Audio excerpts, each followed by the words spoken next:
Je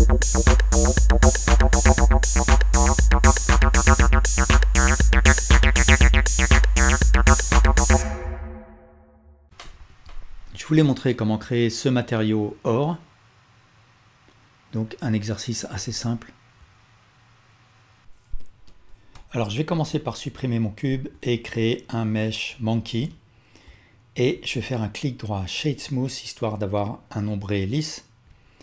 Et puis dans le panneau des modificateurs, je vais attribuer à ma tête de Suzanne un modificateur Subdivision Surface et je vais mettre un niveau de 2.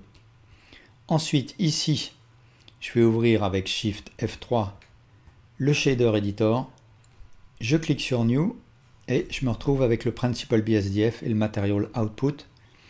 Ici, pour voir le shader, je vais me mettre en mode Material Preview et je peux choisir une image différente, mais je vais rester avec celle que j'ai par défaut. Alors ensuite, ce que je veux, c'est un objet qui soit, un matériau qui soit métallique. Donc je vais mettre la valeur métallique à 1. Donc en général, on met la valeur métallique à 0 ou bien à 1, selon qu'on a affaire à un matériau métallique ou pas. Et je vais choisir une couleur qui va donner le côté doré.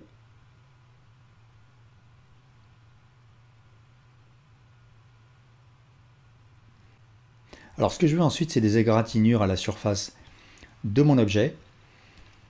Et pour faire cela, alors je vais sélectionner seulement le Principal BSDF. J'ai activé la donne qui s'appelle Node Wrangler. Donc avec un CTRL T, ça va me créer cette suite de nodes.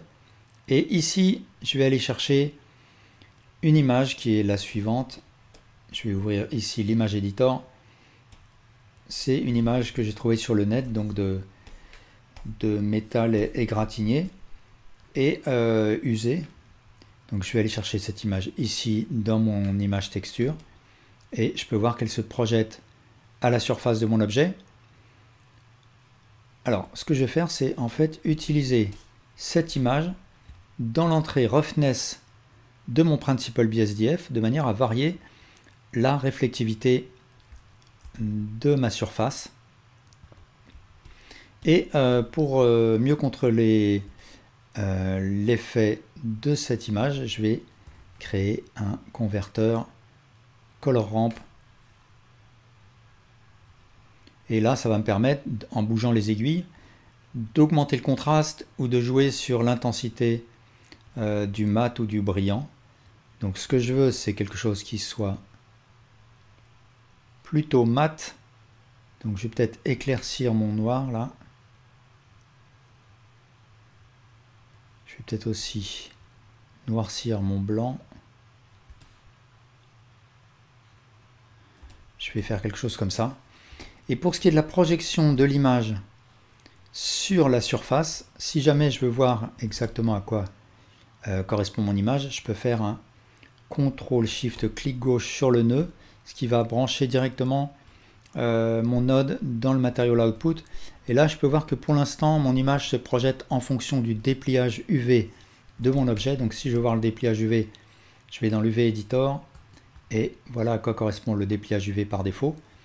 Mais justement, ça va présenter le défaut de voir des jointures. Donc pour éviter ça, je vais utiliser autre chose que la sortie UV de mon texture coordinate. Je vais utiliser la sortie objet. Par défaut, ça va projeter la texture sur l'axe Z. Pour éviter ça, dans l'image texture, au lieu de flat, je vais choisir box, ce qui va projeter la texture sur les trois axes X, Y, Z. Alors là, par exemple, je vois la jointure entre la texture projetée sur X et la texture projetée sur Z. Et pour éviter ça, je vais augmenter la valeur blend, ce qui va faire, qui va flouter la jointure et donc faire disparaître cette mauvaise couture qu'on voyait. Là, je vois toujours une jointure, mais en fait, il s'agit de ma texture qui n'est pas répétable.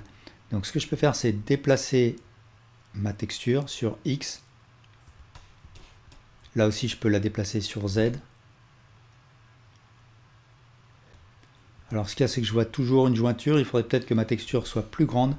Je vais créer un input value que je vais brancher dans l'entrée scale.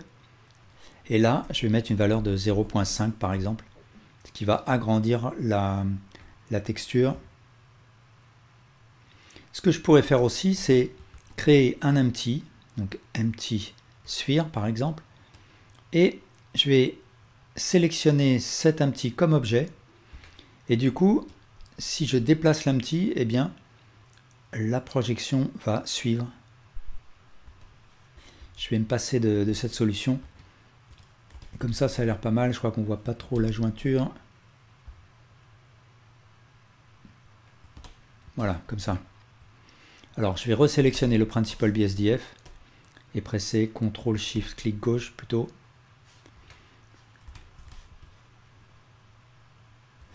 Alors, autre méthode que j'aurais pu utiliser pour projeter ma texture de métal sur mon objet, c'est créer une image texture vierge et en Texture Paint, utiliser ma texture de métal en stencil. Et de cette manière-là, je peux peindre sur ma texture vierge ma texture métal et ensuite la brancher dans l'entrée Roughness comme je l'ai fait.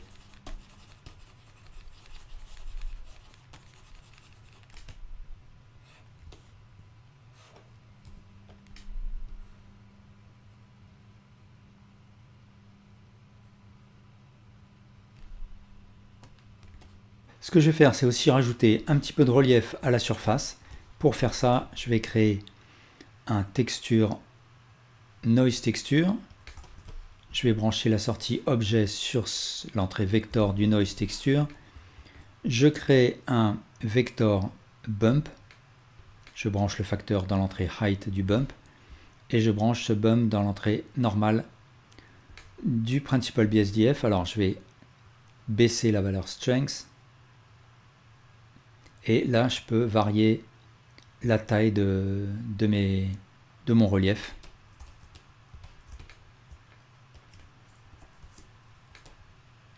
Et puis, dernière chose que je peux faire, c'est utiliser, comme le recommande John Eason dans la question initiale sur Blender Stack Exchange, c'est mettre de l'ambient occlusion de manière à noircir les creux, donc créer de l'oxydation dans les creux ou de la saleté. Pour faire ça, je vais créer un input ambient occlusion. Je vais créer un converteur color ramp. Je branche la sortie ambient occlusion dans l'entrée facteur du color ramp. Et je vais faire un drag and drop de ma couleur pour les deux aiguilles du color ramp. Et cette aiguille-là, je vais mettre une couleur plutôt foncée. Je branche le color dans l'entrée base color du Principal BSDF. Je vais rapprocher les deux aiguilles pour mieux voir. Et là, on commence à voir le noir qui vient s'inscrire dans les creux. Je peux peut-être noircir encore plus.